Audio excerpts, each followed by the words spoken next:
Yang terbesar yang Engkau berikan dalam kehidupan kami Tuhan. Engkau memberikan kami keselamatan dalam kehidupan kami. Kami bersyukur kami punya Allah yang luar biasa, Allah yang telah menyelamatkan kami, Allah yang telah memberkati setiap kami, sehingga pada saat ini kami ada sebagaimana adanya Tuhan. Terima kasih Tuhan, terima kasih. Bahkan kesehatan, kekuatan yang Tuhan anugerahkan bagi kami pada saat ini, sungguh kami mengucap syukur. Terlebih hari ini Tuhan, Engkau telah menolong kami, menyertai setiap aktivitas kami, pekerjaan kami, usaha kami. Tuhan telah memberkati. Dan terlebih kesempatan yang indah yang Tuhan berikan kepada kami pada saat ini, untuk bisa kembali di hadapan Tuhan di hari kelima KKR ini Tuhan, sungguh anugerah yang luar biasa. Oleh karena itu Tuhan, kami mau pakai waktu ini dengan baik di hadapan Tuhan. Kami terus mau fokus di hadapan Tuhan, agar kami terus dikuasai, dipenuhi oleh kuasa Roh Kudus-Mu. Terima kasih, berkati kami semua yang hadir pada malam hari ini. Bahkan setiap kami yang melayani Engkau pada hari ini, Engkau memberkati. Urapi terus kami secara khusus Tuhan. Bahkan kami menyerahkan seluruh kehidupan kami ke dalam tangan Tuhan. Keadaan lingkungan di mana kami berada pada saat ini kami serahkan ke dalam tangan kasih Tuhan. Berikan damai sejahtera dan sukacita dan lawatan-Mu terjadi bagi setiap kami. Sekali lagi berkati hamba-Mu Tuhan Yesus yang penuh dengan kekurangan, kelemahan ini Tuhan. Engkau yang berbicara bagi kami pada saat ini Tuhan. Engkau yang mengurapi hamba-Mu Tuhan, sehingga setiap apapun yang Engkau sampaikan pada malam hari ini, semuanya berasal daripada Tuhan. Terima kasih Bapa, terima kasih. Inilah pemberitaan firman-Mu, kami serahkan ke dalam tangan Tuhan. Di dalam nama Tuhan Yesus kami berdoa dan mengucap syukur. Kita yang siap mendengarkan firman Tuhan katakan amin. Berikan bagi Tuhan. Silakan duduk semua jemaat Tuhan. Apa kabar? Puji Tuhan, luar biasa, kabar baik. Yes, yes, yes. Haleluya, kelihatan karena hujan ya. Jadi suaranya melempam ya. Kita harus tetap di hadapan Tuhan, semangat. Api kita terus kobarkan, amin. Apa kabar? Puji Tuhan, luar biasa, kabar baik. Yes, yes, yes. Haleluya. Malam hari ini hari yang luar biasa bagi kita. Di hari yang kelima ini, ya Tuhan masih memberikan kesempatan bagi setiap kita. Karena setiap waktu yang Tuhan berikan kepada kita adalah kesempatan yang baik. Oleh karena itu mari kita terus pergunakan waktu kita dengan baik. Ya, tidak terkecuali ya di KKR 10 malam hari ini. Kita sudah lewati 4 hari dan hari ini hari yang kelima. Dan kita percaya lawatan Tuhan akan terjadi di dalam kehidupan kita. Diamini, diyakini bahwa akan terjadi lawatan Tuhan dalam setiap hidup kita. Jadi jangan kita hanya datang di sini karena kita seperti yang Bapak Gembala kemarin melihat, kasih tahu kepada kita, kita hanya mau melihat yang akan terjadi. Ya, jangan. Tetapi kita datang ke tempat ini karena satu kerinduan, ya, kita mau dilawat oleh Tuhan. Amin. Oleh karena itu saya percaya api Roh Kudus terus menyala dalam kehidupan kita pada saat ini. Buktinya kita ada di rumah Tuhan. Haleluya, beri kemuliaan bagi Tuhan. Tema kita 10 malam ini adalah kobarkanlah api Pentakosta. Dan sebelumnya mari kita baca ayat ini. Ya, Kisah Rasul 1 ayatnya yang ke-8. Ini adalah firman Tuhan yang diberikan kepada kita selama 10 hari ini. Kalau sudah semuanya, boleh juga melihat slide. Kita akan baca bersama-sama. 1, 2, 3. Tetapi kamu akan menerima kuasa kalau Roh Kudus turun ke atas kamu, dan kamu akan menjadi saksiku di Yerusalem dan di seluruh Yudea dan Samaria dan sampai ke ujung bumi. Satu lagi ayat firman Tuhan, 1 Tesalonika 5 ayatnya yang ke-19. 1, 2, 3. Jangan padamkan roh. Inilah ayat firman Tuhan yang diberikan Bapak Gembala kepada kita selama 10 hari ini. Ya, jangan kita padamkan roh kita. Dan mari kita terima kuasa Roh Kudus di atas kita, sehingga terjadi lawatan dan kita akan menjadi saksi Tuhan di dalam kehidupan kita. Tahun kemarin ada yang ingat apa yang menjadi tema kita waktu KKR 10 malam? Masih ada yang ingat? Haleluya, saya percaya malu-malu untuk menyampaikannya. Ya. Tema kita adalah nama gereja kita, Kabar Baik. Pada saat itu ketika saya dipercaya oleh Pak Gembala juga, saya menyampaikan subtemanya adalah jadilah pembawa kabar baik, terutama bagi keluarga kita. Dan malam hari ini, kenapa ya tema ini diberikan kepada kita? Ya, obatkan api Pentakosta. Artinya tidak hanya di dalam keluarga kita menyampaikan kabar baik, ya, tetapi mari kita keluar, ya. Setelah kita menyampaikan kepada keluarga kita membawa kabar baik, damai sejahtera, ya, maka kita harus keluar. Kita harus menyampaikan kabar baik itu kepada lingkungan di mana kita berada, di mana kita bekerja, di mana kita berusaha. Kita harus membawa kabar baik itu. Nah, api Pentakosta, kenapa dilambangkan dengan api? Pencurahan Roh Kudus ini. Ya. Kalau kita baca, ya, di dalam Kisah Rasul 2, ya, ayat yang ketiga, firman Tuhan berkata, dan tampaklah kepada mereka lidah-lidah seperti nyala api yang bertebaran dan hinggap pada mereka masing-masing. Dan di Ibrani 12 ayatnya yang ke-29 berkata begini, sebab Allah kita adalah api yang menghanguskan. Api adalah sesuatu yang memberikan cahaya ketika dia nyala. Dia memberikan terang. Dia begitu dahsyat api ini. Ya, api bisa menghanguskan hutan kalau dibakar. Ya, bakar aja daun kering. Ya, di situ ditaruh. Kalau lagi musim hujan, musim kemarau, maka akan terjadi kebakaran. Itulah api sungguh dahsyat. Ya, makanya dilambangkan dengan api karena kuasanya sungguh dahsyat ketika dia masuk di dalam kehidupan kita. Oleh karena itu mari kita yakini pada saat ini bahwa Roh Kudus itu ada di dalam hidup kita pada saat ini. Mungkin orang bertanya, kapan sih Roh Kudus itu ada di dalam diri saya? Kapan pencurahan Roh Kudus itu terjadi kepada saya? Ya, kan 2000 tahun yang lalu itu terjadi pencurahan Roh Kudus itu. Sehingga orang kalau tidak tahu kapan Roh Kudus itu ada di dalam diri dia, mereka kemana-mana untuk mencarinya. Di sana ada lawatan Tuhan, katanya.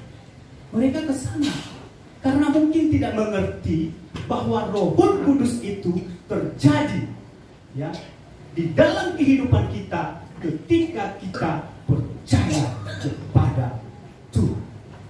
Karena Roh Kudus itu adalah pribadi Allah sendiri.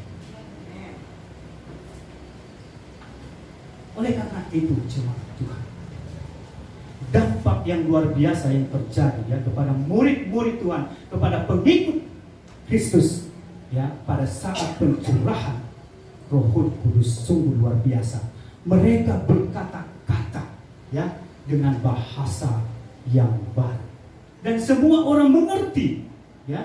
Kalau kita baca ya, mereka semua berkumpul dari bangsa-bangsa yang berbeda, dari bahasa yang berbeda. Tetapi ketika Roh Kudus hinggap tercurah dalam hidup mereka, maka mereka bisa berkata-kata. Dan yang terpenting adalah semua orang yang mendengarkannya mengerti apa yang mereka sampaikan. Artinya ketika Roh Kudus ada di dalam setiap kehidupan kita, maka apa yang kita sampaikan kepada saudara-saudara kita, ya, kepada teman-teman kita tentang kuasa Tuhan, tentang kebesaran Tuhan, tentang perbuatan-perbuatan Allah di dalam kehidupan kita, maka mereka akan mengerti. Mereka akan memahami bahwa kita punya kuasa daripada Tuhan. Kita telah diberikan Roh Kudus oleh Tuhan, sehingga hidup kita dipulihkan oleh Tuhan. Sehingga orang yang melihat kita, mereka bisa mengerti. Tanpa kita kasih tahu kepada mereka, mereka akan tahu bahwa kita adalah pengikut Kristus. Oleh karena itu, mari kita yakinkan sekali lagi, hidup kita pada saat ini, ya, ada Roh Kudus di dalamnya. Dan yang paling dasar adalah ketika, ya, Petrus berkhotbah, maka ada berapa orang yang bertobat? 2.000, 3.000. Itu luar biasa. Kenapa bisa terjadi? Karena ada kuasa Roh Kudus yang bekerja atas Petrus. Lalu kenapa temanya kobarkan api Pentakosta? Kenapa harus berkobar api itu? Kenapa? Tentu karena api bisa juga padam, bisa mati, api bisa mati. Makanya tema kita pada 10 hari ini diberikan adalah kobarkan, nyalakan kembali. Kalau kita selama ini tidak menyampaikan, tidak menceritakan atas kasih Tuhan dalam kehidupan kita, malam hari ini Tuhan menyampaikan kepada kita, mari kita semua bergerak. Mari kita lakukan apa yang disampaikan oleh Tuhan dalam kehidupan kita. Jadi ada beberapa hal kenapa api Pentakosta itu bisa padam. Dan salah satunya adalah bila kita dikuasai oleh kesibukan rutinitas hidup kita sehari-hari. Dikuasai bukan berarti kalau kita bekerja, ya, kita bekerja salah, bukan.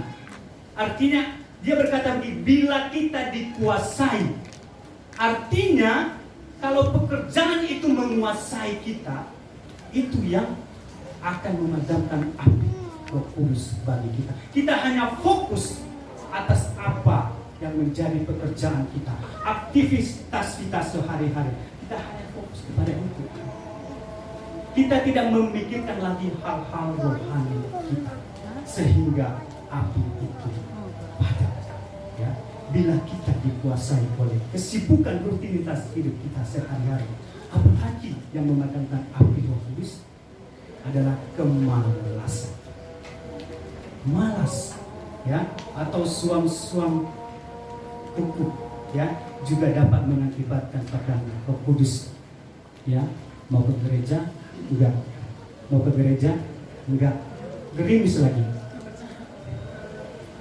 Tapi puji Tuhan malam hari ini, ya, tadi hujan dari jam 3, ya, saya mau pulang dari kerja karena saya minta izin, hujannya deras banget.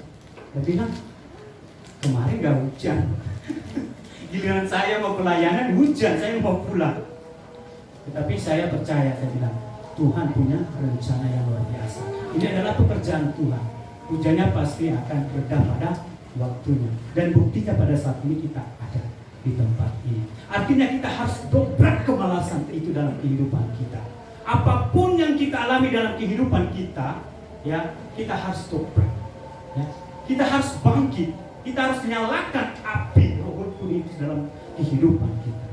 Sehingga api itu, Roh Kudus itu tidak padam di dalam kehidupan kita.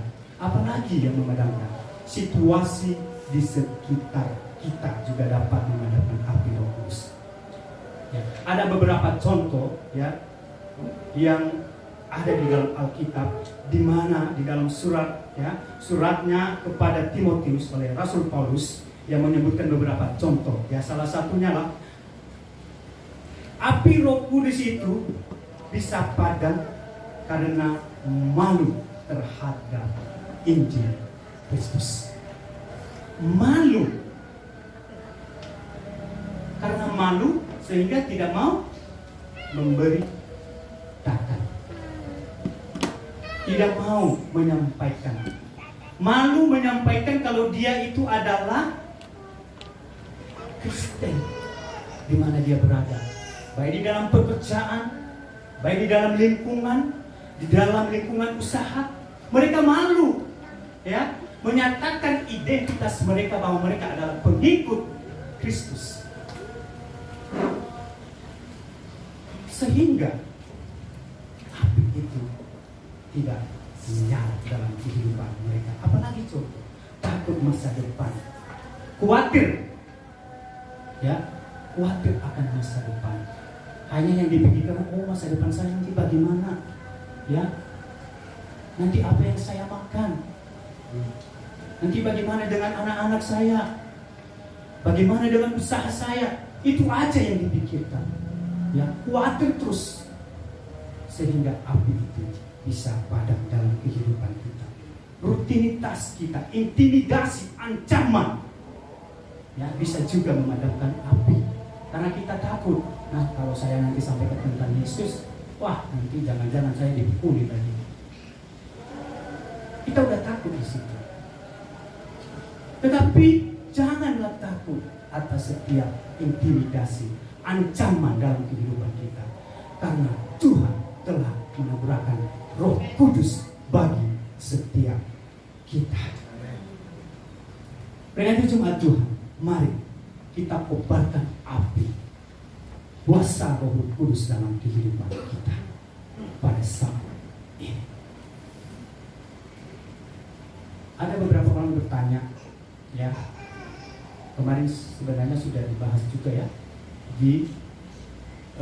kasih tahu kepada kita baptisan kemarin, baptisan Roh Kudus dan dipenuhi oleh Roh Kudus. Ya. Terus ada yang bertanya, apakah kalau tiap malam KKR itu bisa didoain terus enggak? Bisa maju ke depan terus enggak?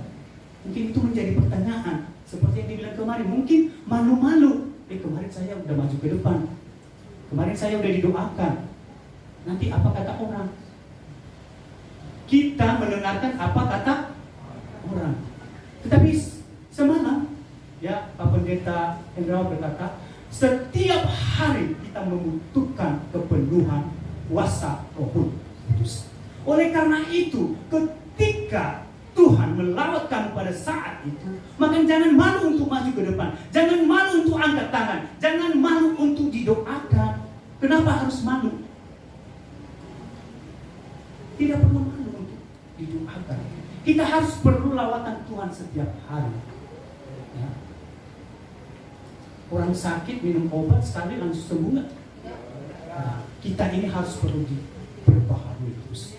Diperbaharui terus. Oleh karena itu, ketika kuasa Roh Kudus yang menggerakkan hati kita, jangan lagi malu-malu, jangan lagi bertanya apa kata orang, tetapi apa kata hati pada saat itu. Kalau Tuhan mau melawat kamu pada saat itu, maka buka hati kepada Roh Kudus. Lalu bagaimana? Ya, bagaimana supaya api Roh Kudus itu terus berkobar dalam kehidupan kita? Satu adalah kita harus tinggal di dalam sumbernya. Kita harus tinggal di dalamnya. Jangan kita tinggal di luar, karena kalau kita tinggal di luar bisa diambil oleh orang lain. Tetapi kalau kita tinggal di dalam Tuhan, maka Tuhan akan menjaga, melindungi kehidupan kita. Ya. Di Yohanes 15 sering kita dengarkan, mungkin sering kita baca. Ya. Tinggallah di dalam aku dan aku di dalam kamu. Sama seperti ranting tidak dapat berbuah dari dirinya sendiri kalau ia tidak tinggal pada pokok anggur. Demikian juga kamu tidak berbuah jika kamu tidak tinggal di dalam aku. Akulah pokok anggur dan kamulah ranting-rantingnya. Barang siapa tinggal di dalam aku dan aku di dalam dia, ia berbuah banyak, sebab di luar aku kamu tidak dapat berbuah apa-apa. Kalau mau kita Roh Kudus terus nyala di dalam kehidupan kita, maka kita harus tinggal di dalam sumbernya. Kita tidak boleh tinggal di luar. Kita harus tinggal di dalam sumbernya sendiri. Karena kalau kita tinggal dalam sumbernya, maka Tuhan akan memproteksi diri kita. Ya, beberapa minggu kemarin, ya, Pak Gembala ketika dia berkhotbah katanya Tuhan akan memproteksi diri kita, menjaga kita, melindungi kita ketika kita tinggal di dalam Tuhan. Apalagi, ya, apalagi yang menjadi, ya, supaya api Roh Kudus terus nyala berkobar dalam kehidupan kita, yaitu dengan menceritakan kepada orang lain tentang iman percaya kita. Kita mau bersaksi seperti yang saya bilang tadi. Kita harus menceritakan, ya, apa yang kita alami, apa yang Tuhan berikan kepada kita. Bagaimana Tuhan memulihkan kehidupan kita. Ketika kita jatuh, bagaimana Tuhan yang mengangkat kita kembali. Kita harus menceritakannya. Karena kalau kita diam terus, maka Roh Kudus, api Roh Kudus itu akan padam. Tetapi supaya tetap berkobar api itu, kita harus bergerak menceritakan semua. Bagaimana Tuhan melawat kita. Bagaimana Tuhan memulihkan kehidupan kita ketika kita jatuh. Kita harus menceritakan. Kita harus aktif. Kita tidak boleh diam. Jadi kalau mau api Roh Kudus terus berkobar dalam kehidupan kita, maka kita harus mau menceritakan kuasa Tuhan, kebesaran Tuhan dalam kehidupan kita. Kepada siapapun, kepada keluarga kita, kepada anak kita, kepada orang tua kita, kepada sahabat kita, kita harus menceritakannya sehingga kuasa itu terus nyala di dalam kehidupan kita. Apalagi supaya api Roh Kudus tetap nyala kobar dalam kehidupan kita, yaitu dengan bergaul dengan orang yang juga, ya, berkobar. Pergaulan kita sangat menentukan di mana, ya, bagaimana jalan kehidupan kita. Kita harus bergaul dengan orang-orang yang punya apinya juga menyala-nyala berkobar. Karena kalau kita, ya, kalau kita tinggal dengan lingkungan, ya, yang apinya padam, maka kita akan terbawa, ya. Dalam Amsal 13:20 berkata begini, siapa bergaul dengan orang bijak menjadi bijak, tetapi siapa berteman dengan orang bebal menjadi bebal. Ya, mungkin saya mau bersaksi sebentar. Bagaimana hidup saya diubahkan, atau bagaimana, ya, saya bisa memutuskan saya tidak akan merokok lagi. Ya, mungkin bagi saudara-saudara, ya, kalau bisa ini menjadi berkat, ya, bagi setiap kita pada saat ini. Saya memutuskan untuk tidak merokok lagi karena saya mau ke Jakarta. Itu salah satu syarat yang diberikan abang saya. Kalau kamu ke sini berarti kamu harus berhenti merokok karena saya berokok aktif. Oke. Di kapal sudah mau dekat, udah di situ saya udah merokok habis-habisan, ya, karena nanti di Jakarta tidak merokok lagi. Sampailah di Jakarta, tidak merokok, karena saya ada di lingkungan keluarga saya pada saat itu dan tidak ada yang merokok. Ketika itu saya sudah dapat pekerjaan tidak lama. Ketika saya masuk di dalam tempat pekerjaan itu, semua karyawannya adalah perokok. Nah, 1-2 minggu saya tidak merokok, tetapi karena saya tinggal terus di dalam mereka, ya, maka saya kembali lagi tertarik, ya, untuk merokok. Bahkan bukan hanya merokok, ya, minuman lagi, ya, dan lebih lagi dari merokok, ya. Saya tidak menyampaikan lagi, ya, mungkin tahu, ya, lebih dari merokok, malah lebih parah. Kenapa itu bisa terjadi? Karena saya mengandalkan kekuatan saya, ya. Saya tidak merokok lagi karena abang saya, karena ada syarat. Tapi memang bukan perkara yang mudah untuk putus dari rokok, ya, bagi kita semua bukan perkara yang mudah. Tetapi kenapa sampai saat ini bisa saya tidak merokok lagi? Bahkan dimanapun saya berada, walaupun mungkin lingkungan itu adalah orang yang merokok, tapi saya tidak akan terpengaruh lagi. Kenapa? Ya, karena saya menyadari, ya, Tuhan, ya, memberikan saya satu firman Tuhan yang luar biasa, ya, bahwa tubuh saya ini adalah baik Allah. Roh Kudus ada di dalam diri saya, bukan hanya milik saya sendiri,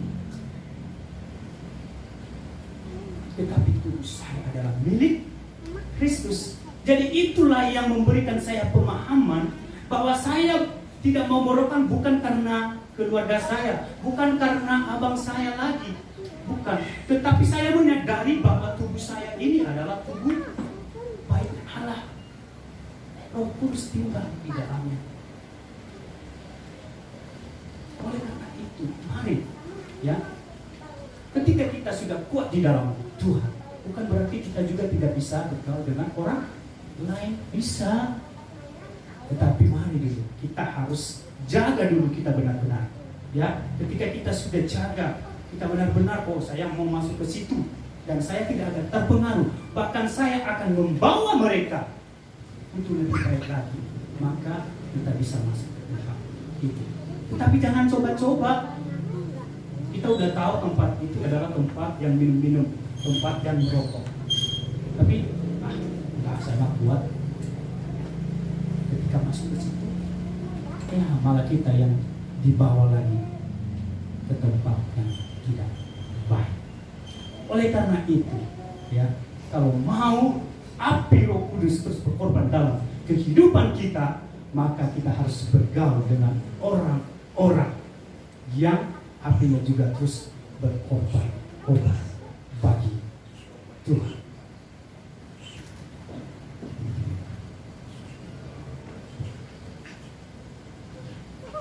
Lalu apa dampak? Ya. Apa yang terjadi? Dampak yang akan kita dapatkan ketika api Roh Kudus, api Pentakosta itu terus nyala dalam kehidupan kita. Ya. Kita akan diubahkan oleh Tuhan. Di dalam kerohanian kita akan diubahkan. Mungkin kita malas untuk membaca firman Tuhan, maka kita akan berubah untuk lebih membaca lagi firman Tuhan. Mungkin malas tadinya kita untuk berdoa, maka Tuhan memberikan kita semangat untuk berdoa. Dan yang paling penting, dampak yang luar biasa yang kita akan terima adalah Tuhan akan memberikan kesembuhan dan kelepasan bagi setiap kita. Kesembuhan apa? Mungkin kita bertanya, sakit apa sih? Saya nggak sakit pada saat ini, kesembuhan apa yang Tuhan akan berikan kepada saya? Saya tidak sakit kepala pada saat ini, ya.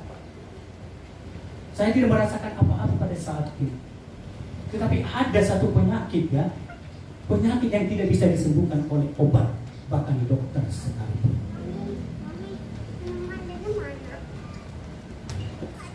Mari kita baca ayat 5 ayat 2. Itu sangat mematikan. Ya. Ayat 5 ayatnya yang kedua berkata begini. Sesungguhnya orang bodoh dibunuh oleh sakit hati dan orang bebal dimatikan oleh iri hati. Ini penyakit yang sangat dahsyat.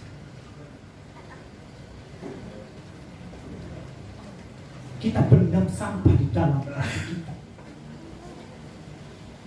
Kadang-kadang orang sudah berapa kali didoakan, sudah berapa kali dia meminta untuk didoakan supaya memaafkan.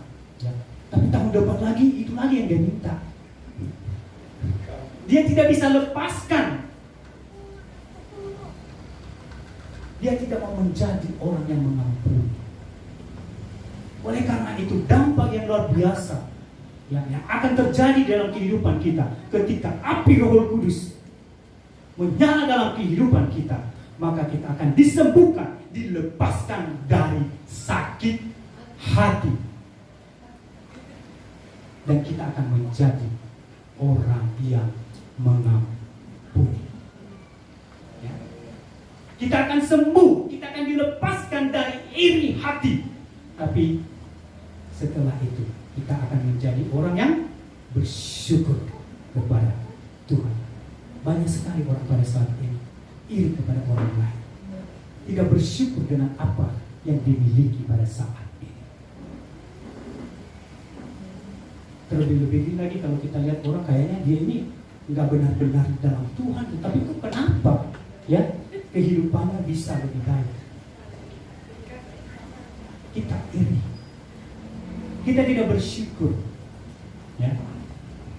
Ketika api Roh Kudus nyala di dalam kehidupan kita, maka kita akan dilepaskan. Apalagi, ya dampak apa lagi? Ini dampak mungkin ini yang sehari-hari juga kita alami ya. Mungkin ada beberapa orang seperti ini. Kalau ada, ya cepat bertobat. Semudah jadi orang pemecah belah. Dia keliling kemana-mana, bukannya memberitakan firman Tuhan, tapi mau memecahkan orang. Ketika api Roh Kudus yang tinggal dalam kehidupan kita, maka ya kita tidak akan menjadi orang yang memecah belah. Kalau kita menjadi orang seperti itu, maka yang ada di dalam hati kita apa? Roh apa? Roh iblis. Oleh karena itu mari kita nyatakan pada malam hari ini bahwa kita adalah orang-orang yang dicurahkan oleh kuasa Roh Kudus. Apalagi sehari-hari yang kita alami, penyakit apa yang kita alami sekarang adalah sembuh dari jadi penggosip. Ada yang ketawa. Ini mungkin hal biasa, ya, mungkin hal biasa kita bilang setiap hari. Tetapi sebenarnya ini adalah penyakit yang sangat berbahaya. Karena ketika kita sakit, minum obat bisa sembuh. Tapi kalau kita mencari orang seperti ini, hanya kuasa Roh Kudus yang bisa menyembuhkannya dan melepaskan. Oleh karena itu mari kita menjadi orang yang menjadi pemersatu, jangan menjadi pemecah belah. Mari kita menjadi orang pembawa kabar baik, bukan kabar buruk yang biasa Bapak Gembala kasih tahu kepada kita. Karena kita ini adalah gereja kabar baik, maka semuanya baik. Oleh karena itu mari malam hari ini, mari buka hati, ya. Mari katakan kepada Tuhan, saat ini saya mau Tuhan tinggal di dalam kasih-Mu, supaya aku itu terus nyala. Saya mau menceritakan kebesaran-Mu Tuhan,